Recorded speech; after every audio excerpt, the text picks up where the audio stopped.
Welcome, dearly beloved anointed ones.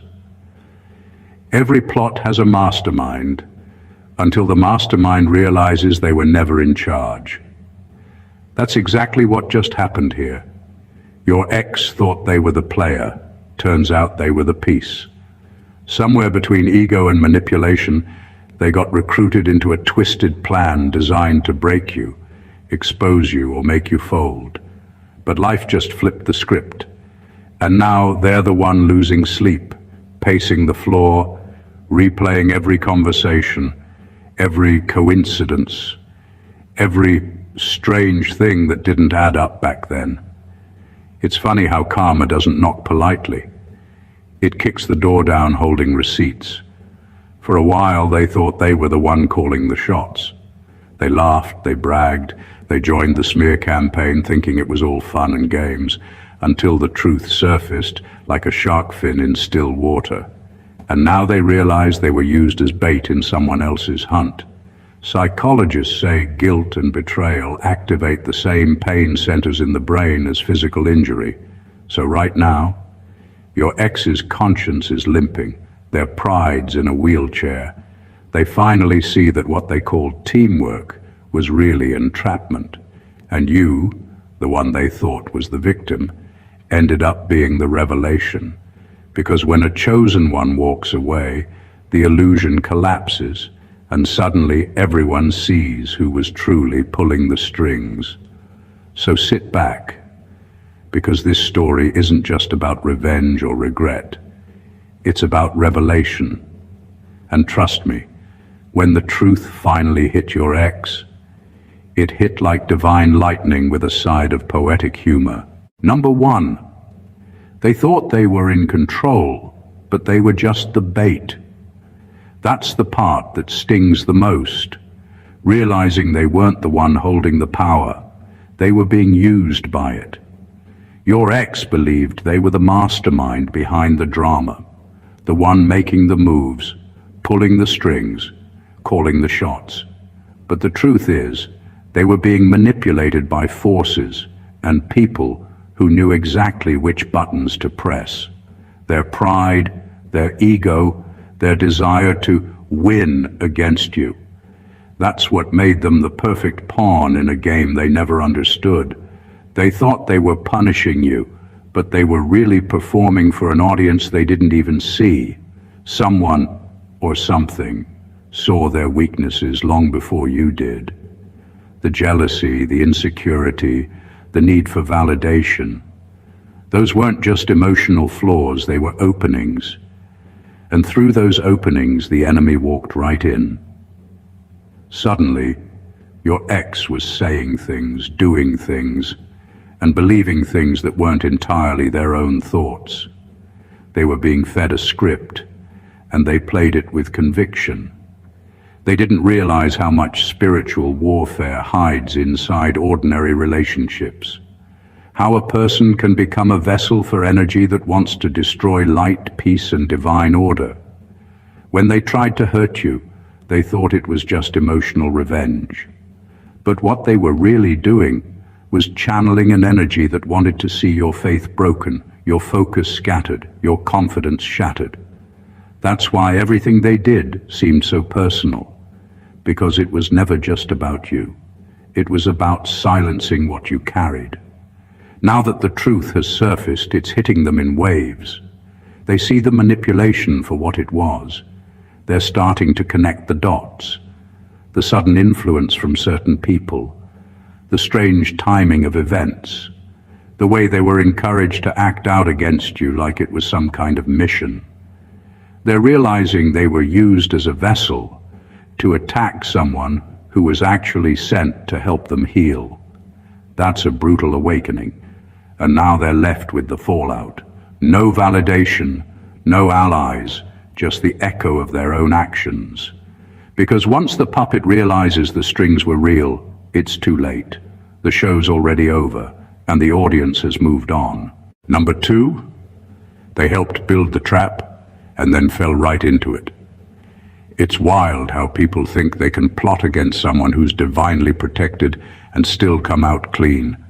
Your ex teamed up with the wrong crowd, People who hated you, envied you, or just couldn't stand your light. They thought they were aligning with power, with influence, with people who understood them better than you ever did. But what they were really doing was digging a pit they'd eventually tumble into head first. And now they're sitting in the very chaos they once tried to create for you. At first, it all looked like control. They were confident, smug, convinced they had figured you out. They whispered, exaggerated, lied and plotted, all to make sure you were the one exposed, humiliated or dismissed. But the universe doesn't work that way. The same energy you throw out always circles back, and this time it came back swinging hard. Every little trick they used against you started to backfire one by one. The people they teamed up with turned on them. The fake allies who encouraged their betrayal started gossiping about them too. The trap became a revolving door of embarrassment. What they didn't understand is that spiritual integrity always protects itself. You didn't have to lift a finger. You didn't have to clap back or seek revenge. The energy did the job for you. Because when someone attacks what's pure, they automatically trigger their own undoing. They thought they were exposing your flaws, but all they really did was reveal their own darkness. Every secret move, every lie, every attempt to make you look small became a spotlight on who they truly were. Now they're sitting in silence, realizing how easily they were manipulated. They see how those same people who hyped them up when they were against you have now vanished. Nobody's backing them up. Nobody's defending them. The same voices that once cheered for their betrayal are now laughing at their downfall. That's the part that hurts the most, the betrayal within the betrayal. They helped build the trap, thinking they were building power. But now that the mask has fallen off, they finally see it for what it was, a setup disguised as a plan. And the only person left in the ruins is the one who thought they'd never fall. Number 3. Their fury isn't remorse, it's realization. They're not angry because they miss you. They're angry because they finally see the full picture, and it's eating them alive. For so long, they believed they were in control of the story. They thought you were the naive one, the emotional one, the one who would never recover. But now that the truth has surfaced, they realized they weren't the mastermind. They were the puppet. They were manipulated, played, and used as a tool to destroy someone who was only ever genuine with them. That's not an easy truth to live with. The anger they feel now isn't sadness, it's shock. Their pride is shattered because they see how blind they were. They were convinced that turning on you was a power move. They thought they were choosing freedom, independence, or even justice. But now they understand that they were being fed lies and half-truths by people who wanted to see you both divided. And in trying to hurt you, they became the very weapon that wounded themselves. That's a hard mirror to face, knowing the biggest enemy in the story wasn't you. It was the version of themselves that believed the manipulation. You've probably noticed how people like that rarely apologize right away. It's not because they don't know they were wrong. It's because their ego can't handle the humiliation. They don't know how to deal with the fact that you, the person they tried to break, ended up being the only one who saw everything clearly from the start. That truth burns. It keeps them up at night. It makes them defensive, angry, and desperate to rewrite history so they don't have to face the fact that they were a pawn. Their rage is the mask covering their shame. Deep down, they know they played themselves. They realize that the love, patience, and loyalty you gave them was real, and that they traded it for illusions and approval that meant nothing. They're mad because the story didn't end the way they imagined. You healed. You rose. You turned pain into purpose. Meanwhile, they're stuck in a loop of regret, trying to cope with the fact that they destroyed something pure, not because they wanted to, but because they were too blind to see they were being used all along. Number 4, the spiritual contract has expired, and they can feel it deep in their bones. For a long time, your connection wasn't just emotional, it was energetic. They were drawing from your peace, your patience, your light. Every time they came around you, even when they were pretending not to care, they were absorbing your calm and stability. You were their silent source of balance in a life full of chaos. But when that divine link got severed, everything they were borrowing from you vanished. And now their spirit is reacting like someone going through withdrawal. That's why they can't sit still. That's why sleep feels foreign and peace feels impossible. When a chosen one detaches, it's not like a breakup. It's a spiritual eviction. You removed access to a frequency they didn't even realize they were depending on. The truth is, they weren't in love with you as much as they were addicted to your energy. They mistook divine nourishment for control.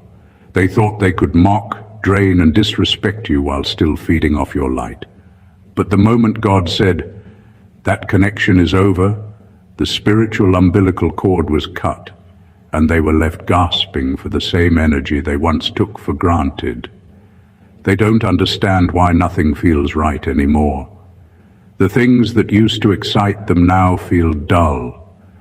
The distractions that once filled their emptiness don't hit the same. They feel drained, but it's not from you. It's from the absence of you. That's the side effect of mishandling divine energy. Once you lose it, nothing else can replace it. You were the peace in their storm, but they mistook your stillness for weakness. Now they're realizing your silence was sacred, not submissive. When God ends a spiritual contract, He doesn't send a warning email. He just shifts the atmosphere. Suddenly they can't access you emotionally, mentally, or spiritually. Their messages don't land the same. Their presence no longer affects you. They can sense the wall, and it terrifies them because they've never felt powerless before. The connection that once nourished their ego has turned into a void they can't fill. And now they're learning the hardest truth of all, that losing a chosen one isn't just emotional loss. It's spiritual famine. Number 5, they mocked your discernment until it exposed their darkness. They laughed at your instincts, dismissed your warnings, and twisted your intuition into an insult. You were labeled too sensitive, too emotional, or crazy, all because you sensed what they were trying to hide. But now, the very things you tried to warn them about are unfolding right in front of them. Every paranoid comment you made was actually prophetic.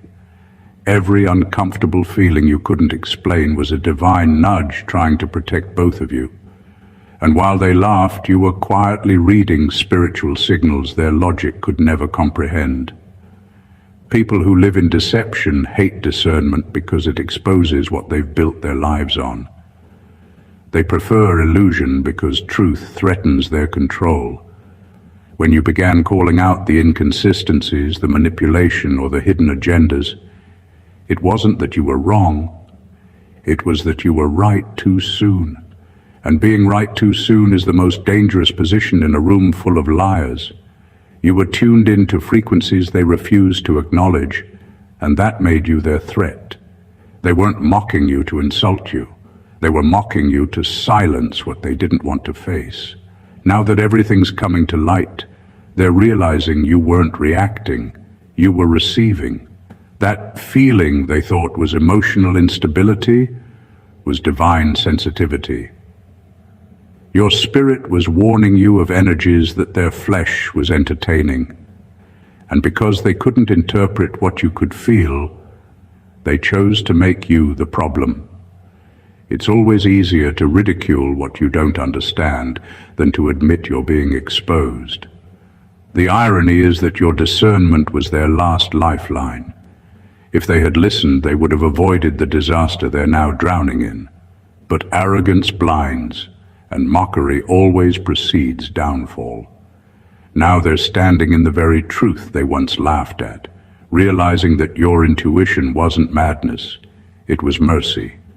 What they mocked was the same gift that could have saved them. And that's the most painful part. They didn't reject your emotions. They rejected divine guidance delivered through you.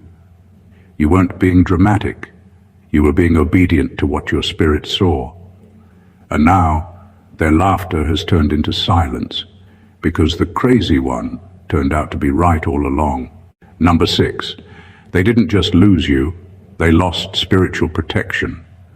While they were busy thinking they had the upper hand, they had no idea that being in your life came with divine insurance. You weren't just love, you were covering. You were the silent shield that kept certain attacks, betrayals, and disasters from touching them. Every time they mocked you, they didn't realize grace was buffering their life because of your presence. When they left or betrayed you, that covering lifted.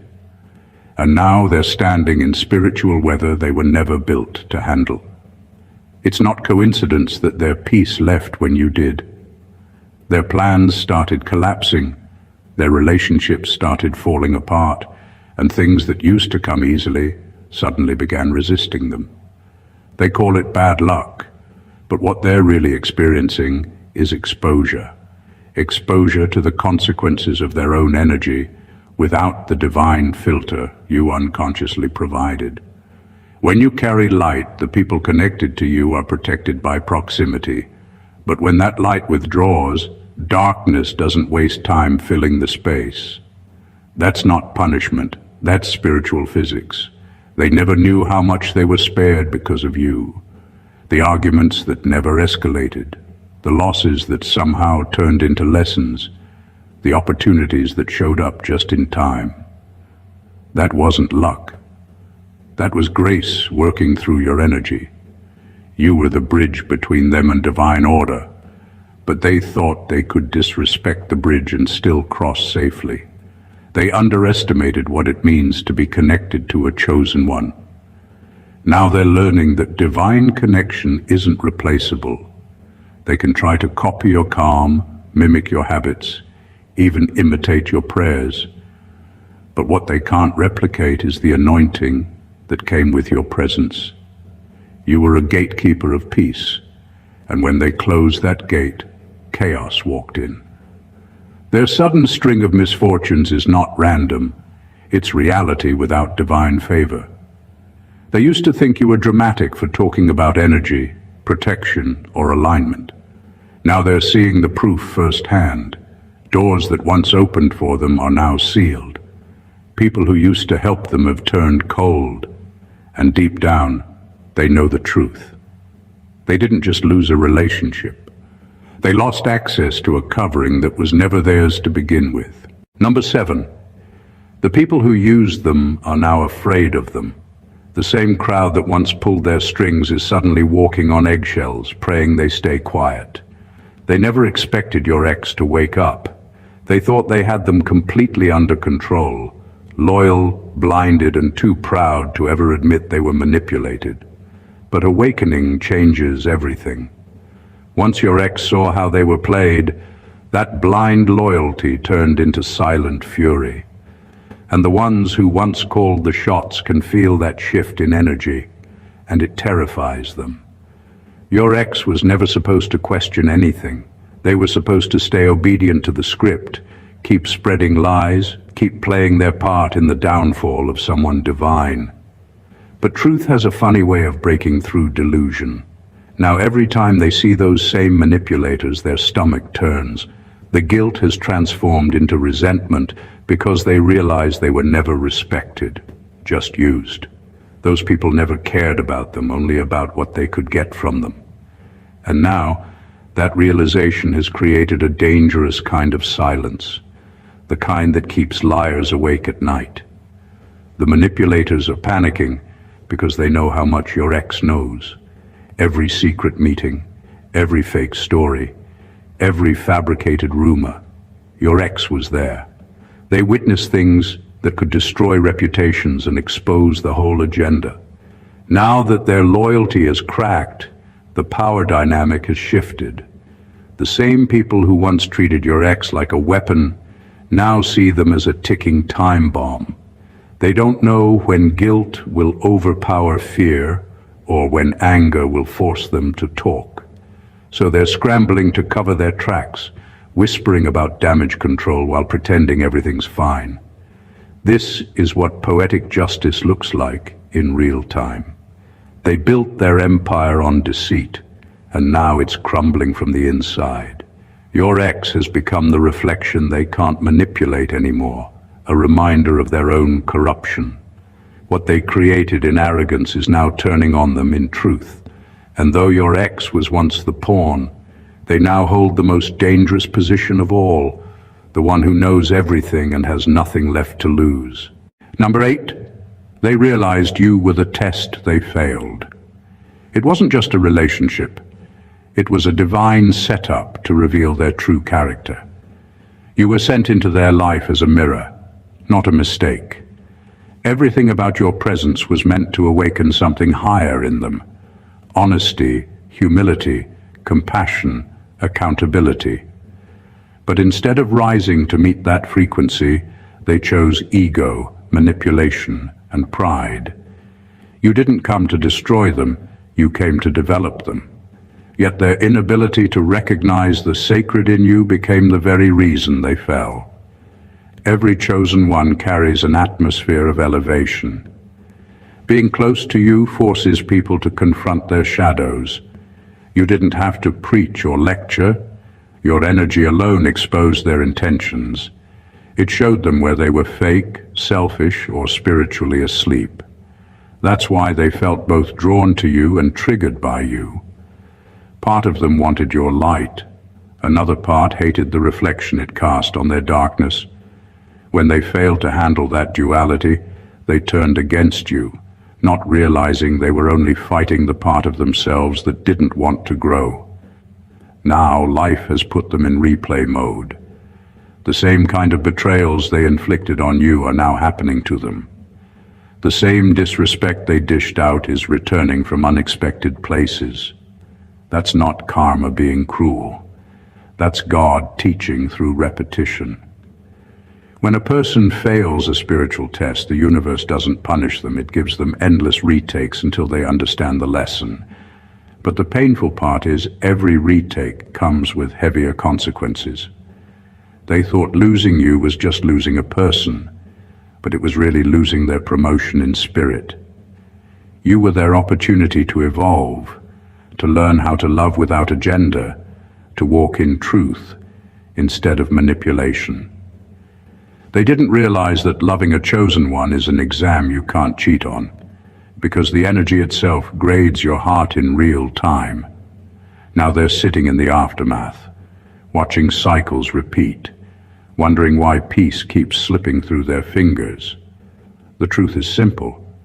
They met divine opportunity and mistook it for ordinary love. They failed the test not because they didn't love you, but because they refused to learn from you. And until that lesson sinks in, life will keep giving them pop quizzes in the form of pain. Number 9, their karma is psychological, not just situational. Life hasn't necessarily fallen apart around them. It's collapsing inside them. The real punishment isn't the loss of things. It's the constant replay of their own choices in their mind. They're haunted not by spirits, but by clarity. Every word they twisted, every manipulation they justified, every betrayal they told themselves was no big deal now echoes back with meaning they can't unhear. The same lies they once used to sleep at night are now the very thoughts keeping them awake. When truth finally reveals itself, it doesn't need thunder or chaos. It simply rearranges your peace.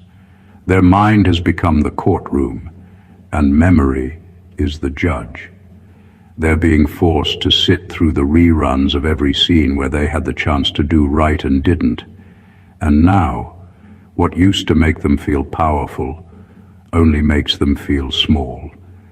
That's the invisible justice at work. Not public humiliation, but private awareness. No audience, no applause. Just a restless conscience that won't turn off. They once assumed karma meant car crashes, job losses, or sudden financial hits.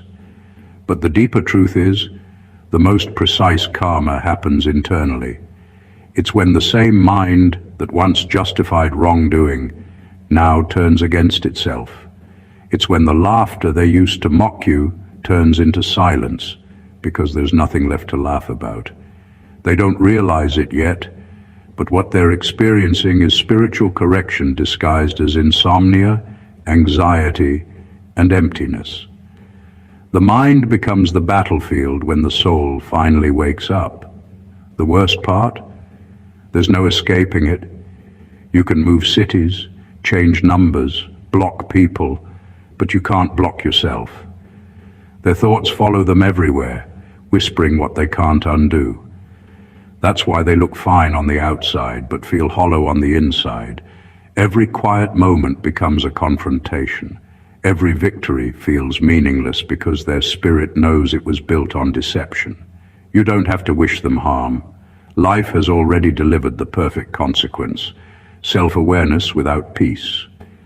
They're living inside the echo chamber of their own actions, realizing too late that the mind doesn't forget, and the heart never lies.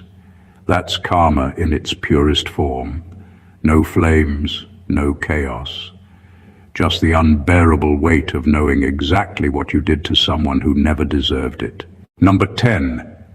They're furious because you're untouchable now. Everything they did was meant to weaken you, to confuse your mind, to break your spirit, to leave you questioning your worth. But instead of falling apart, you became something stronger than they ever imagined. You faced every emotional storm they sent your way and came out purified, not poisoned. And that's what eats at them. They didn't just fail to destroy you, they accidentally helped shape your transformation. Your healing rewrote the story they tried to control, and now they're stuck watching the version of you that no longer needs their validation or approval. They're angry because they can't access you the same way anymore. They used to know exactly which words could trigger you, what buttons to press, and what silence to weaponize. But now none of their tactics work. You've detached emotionally and spiritually, and their manipulation bounces off you like a dull blade. It's infuriating for them because their power depended entirely on your reaction. They were never strong. You were just empathetic.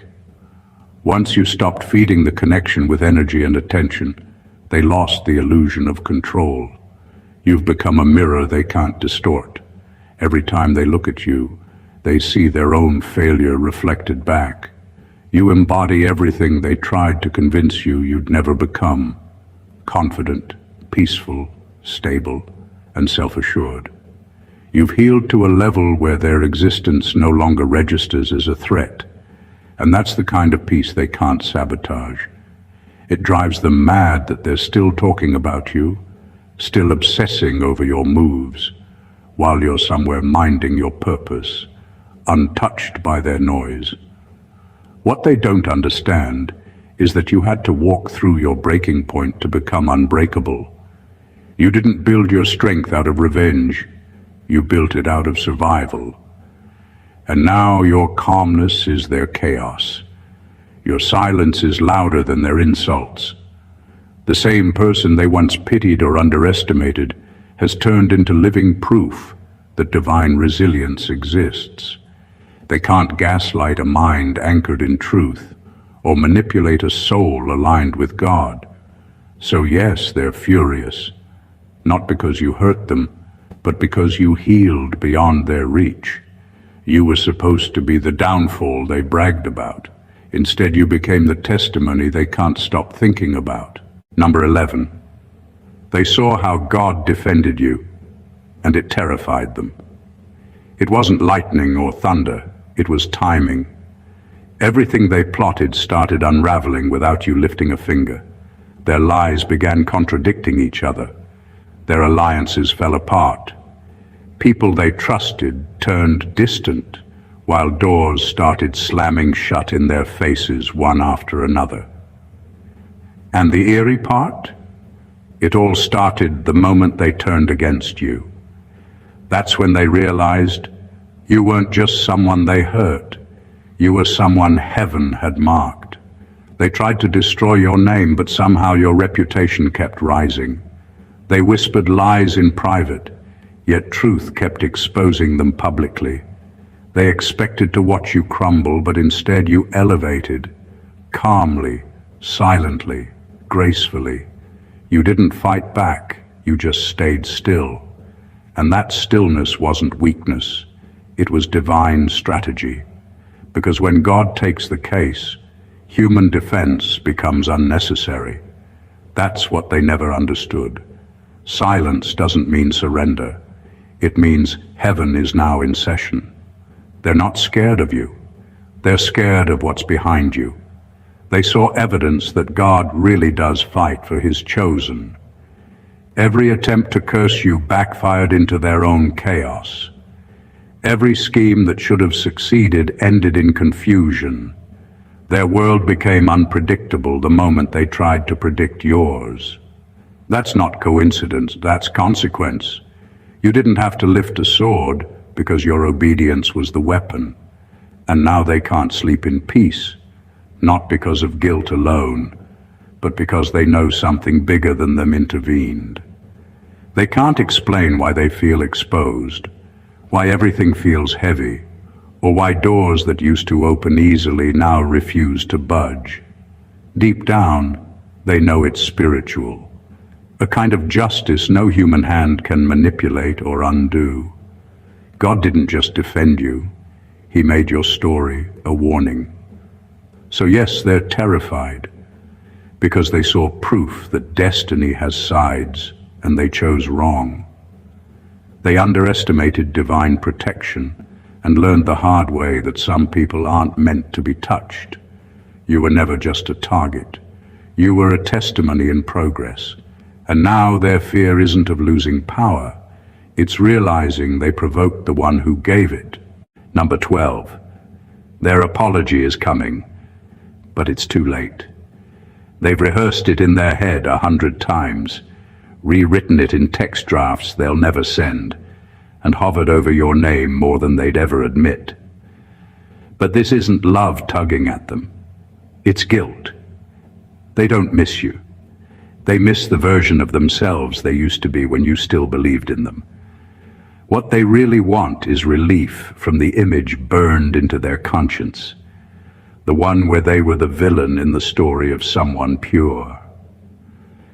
Now that truth has sobered them, they want to come back and make things right. But the energy has shifted. You're not standing where they left you. They still speak your name as if it holds access, but spiritually, the connection has expired. You're not angry anymore, and that's what unsettles them most. They can handle your rage, it meant you still cared. But indifference? That's a level of peace they can't compete with. The apology they're preparing isn't about healing. It's about rewriting history. They want to sanitize the narrative, to make themselves look a little less cruel and you a little more naive, because that's easier to live with. They want to believe they were confused, pressured, or misled, anything but consciously wicked. But the universe doesn't delete receipts just because someone suddenly feels bad. Forgiveness isn't a reset button, it's a release. What they'll never admit is that they thought you'd never recover. They were sure the damage was permanent. But now, watching you rise without resentment, without the need for closure, has become their silent punishment. You healed in a way that exposes their lack of growth. You moved on without theatrics, without revenge, without announcement. And that's what burns them the most. By the time they gather the courage to say, "I'm sorry," it'll sound hollow. Not because you're heartless, but because you've evolved beyond the frequency that conversation exists on. You've forgiven them, but not for them, for yourself. And in doing so, you made peace with something they're still running from. The truth that redemption without responsibility is just performance, and their stage is empty now. Number 13, their regret is public, yours is sacred.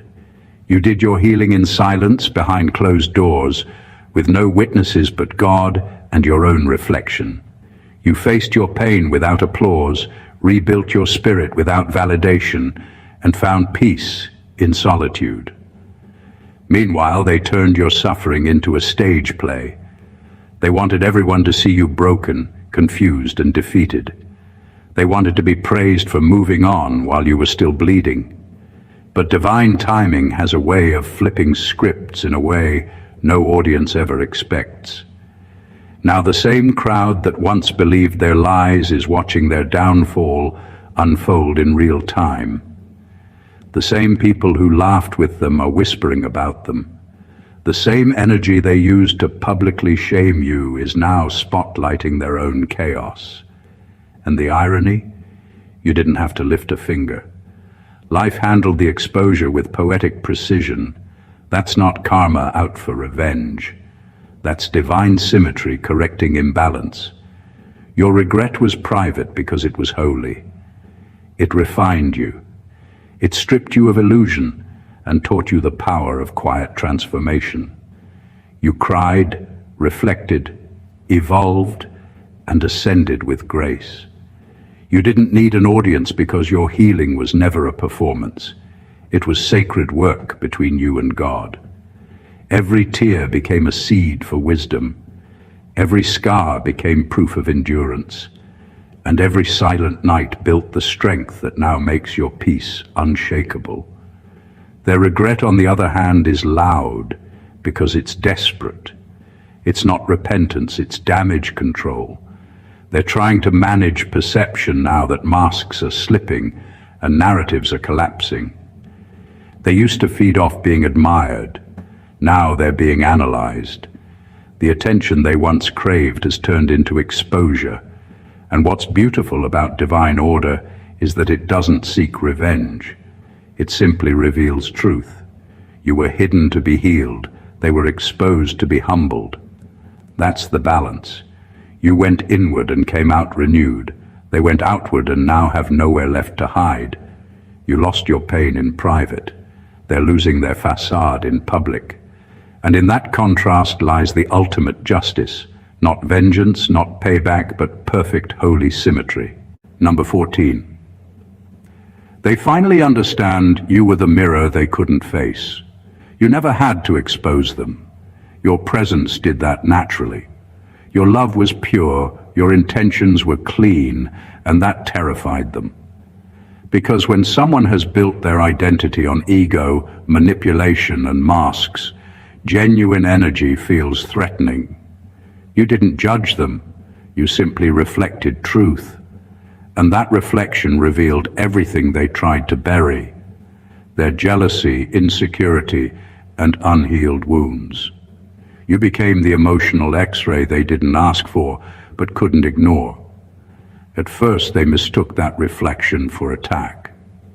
Every time you held them accountable, they called it criticism. Every time you spoke truth, they called it confrontation. They weren't at war with you. They were at war with what you made them see. You reminded them of the person they could have been if they had chosen healing instead of control.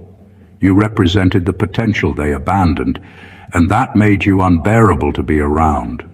That's why they tried to silence you, shame you, or discredit you, because erasing you felt easier than facing themselves.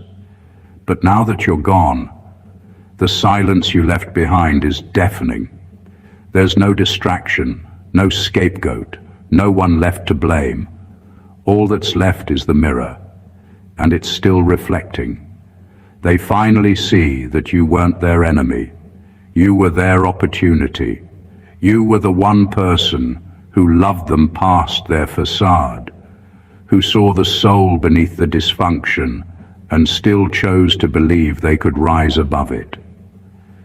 That kind of love doesn't come twice in a lifetime. They thought it was ordinary, but now they know it was divine. And that's what haunts them. Not your absence, but what your presence revealed. They finally understand that losing you wasn't just losing a partner. It was losing their reflection of truth, their last chance to evolve. When a chosen one exits, illusions collapse. Masks stop fitting. Their world doesn't feel stable anymore because you were the light that kept it from crumbling. Now that you're gone, they see everything clearly. But clarity without redemption is torment. Their punishment isn't your revenge, it's their realization. You were never the threat. You were the truth. And now, they'll spend a lifetime wishing they hadn't destroyed the only mirror that ever showed them who they really were. In the end, everything came full circle, just as it was meant to. Every betrayal that once felt like chaos was actually divine choreography. What looked like loss was really liberation in disguise. They thought they were orchestrating your downfall, but heaven was using their deception to build your discernment. You weren't broken, you were being rebuilt. You weren't rejected, you were being redirected. And now, as truth continues to surface, everyone who played a role in your pain is learning that God doesn't lose cases. He only takes his time. Your ex is now standing in the ruins of the illusion they helped create. The same hands that threw stones are now trembling with remorse. The same tongue that mocked your faith is now whispering your name in guilt. They finally understand that you weren't just another person. You were a divine assignment. They mishandled a chosen one, and that carries consequences words can't reverse. Every plot, every smear, every act of manipulation has ricocheted back, not as punishment, but as revelation. They're realizing that what they destroyed was never disposable, it was sacred. And you've risen from the ashes, not bitter, not vengeful, but wiser. Your silence became power, your healing became armor, and your peace became proof that divine justice doesn't always need witnesses. It just needs patience. You've become living evidence that when God defends his own, he doesn't just restore what was lost, he upgrades it. You now carry a peace they can't imitate, a glow they can't access, and a grace that exposes their guilt without you saying a word. So let them wrestle with regret. Let them face the reflection they once ran from, because what they now call karma is really clarity, and it's the one thing they can't escape. You've moved beyond their storyline. You've become the closure they'll never find. If this message spoke to your spirit, make sure you subscribe to the channel, like this video, and share it with someone who needs this reminder. Drop a comment below if you're walking in your peace after the storm, because your story is proof that divine justice isn't delayed. It's perfectly timed. God bless you.